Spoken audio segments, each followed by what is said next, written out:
بله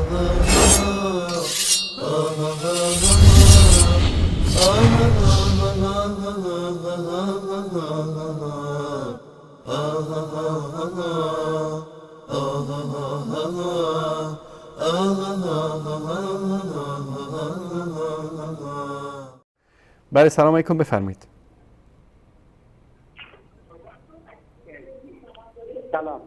سلام و رحمت الله. سلامت باشید. خوبید آقای انصاری؟ خودتون رو معرفی کنید، از کجا زنگ میزنید؟ علی هستم از اهواز. آقا علی از اهواز. آقا علی، شما طبعا شیعه هستید و اعتقاد به امام زمان و به 12 امام دارید. از بین این فرقایی که بعد از حسن عسکری به وجود آمدن بیش از 20 فرقه و هر کدومش قائل به یک امام زمان بود، چه دلیلی شما دارید که فرقه اثناعشری فرقه برحق است؟ خب من یه مرتبه خدمتتون اما آقا علی؟ آره الو. بله جان، آقا علی بفرمایید. سوال منو متوجه شدید؟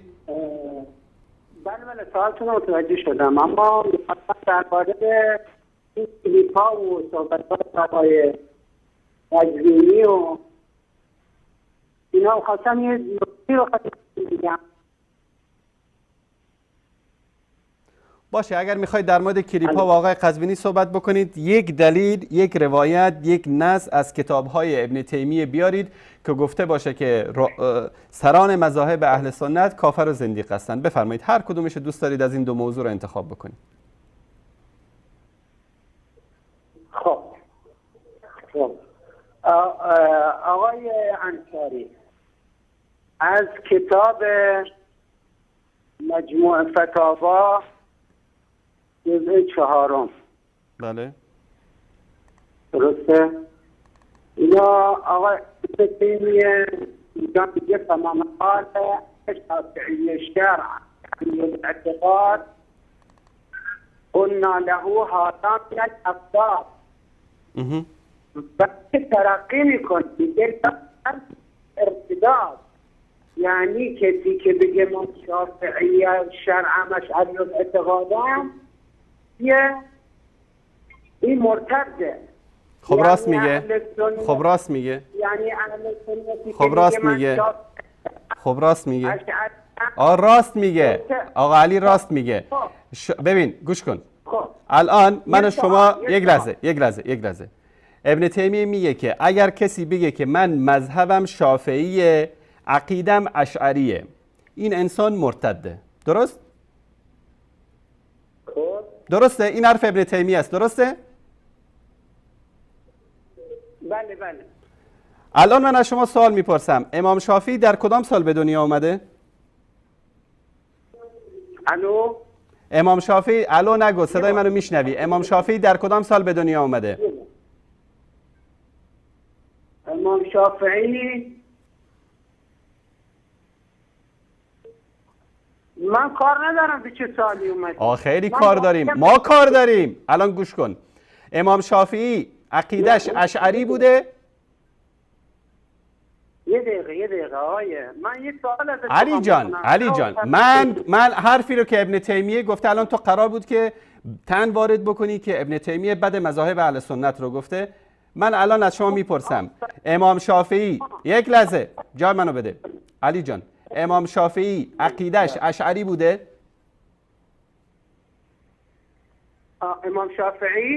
امام شافعی اشعری بوده عقیدش؟ آقای انصاری من کاری به عقیده ندارم. آفرین. آخوند باشه مثل تو زیرک. گوش کن علی جان، گوش کن حرف منو. امام شافعی عقیدش اشعری بوده یا نبوده؟ جواب من رو بده. آقا من نمیدونم. خب نمیدونی. آفرین پسر خوب. الان گوش کن، الان من قطع میکنم، مثل آدم گوش کن، چون در حوزه علمی قم این چیزها رو به شما یاد نمیدن. اینجا باید پای درس محمد انصاری بشینی تا یاد بگیری. ابوالحسن اشعری که کسی که عقیده اشعری به ایشون منسوب هست در سال 260 هجری به دنیا آمده، در سال 324 هجری از دنیا رفته. یعنی در قرن سوم به دنیا آمده، در قرن چهارم از دنیا رفته. امام شافعی در سال 150 به دنیا آمده، در سال 204 از دنیا رفته. یعنی در قرن دوم به دنیا آمده، در اوایل قرن سوم از دنیا رفته. بین وفات امام شافعی و تولد ابوالحسن اشعری رحمه الله تقریبا 60 سال است، 54 سال است. یعنی ابوالحسن اشعری بعد از امام شافعی 54 سال بعد از امام شافعی به دنیا آمده. هر احمقی که بگه که امام شافعی عقیده اشعری داشته دروغگو هست، کذاب است. ابن تیمیه منظورش همینه. حالا یاد گرفتی؟ حالا برو یک کمی بخون تا یاد بگیری. اگر کسی بگه که من شافعیم اما عقیدم اشعریه، ما میگیم این تناقضه. ابن تیمیه اینو تو منهاج السنه میگه این تناقضه. آقا تو اگر فقه تو از امام شافعی میگیری، عقیدت هم باید از طریق امام شافعی بگیری، چون حرفی که در عقیده امام شافعی میزنه حرف محمد مصطفی صلی الله علیه و سلم است. این اولا. ثانیا ما عقیدمون رو از قرآن میگیریم، عقیدمون رو از محمد مصطفی سیدنا و حبیبنا صلی الله علیه و آله و سلم میگیریم. هیچ کسی دیگه حق نداره که به ما بگه که عقیدتون از من بگیرید از قرآن و سنت نگیریم، ولو اینکه ابو حنیفه باشه، شافعی باشه، مالک باشه، احمد ابن حنبل باشه، ابن تیمیه باشه، محمد ابن عبدالوهاب باشه، هر کسی که میخواد باشه. عقیده ما از قرآن و سنت است، همونطوری که فقهمون از قرآن و سنت است، منتها بر اساس استنباطاتی که به اصطلاح امام شافعی یا امام ابو حنیفه یا یکی دیگر از ائمه بزرگوار فقه کردن. اینجاست ظرافتش که شما آخوندهای احمق نمیفهمید. حرف ابن تیمیه رو بفهمید.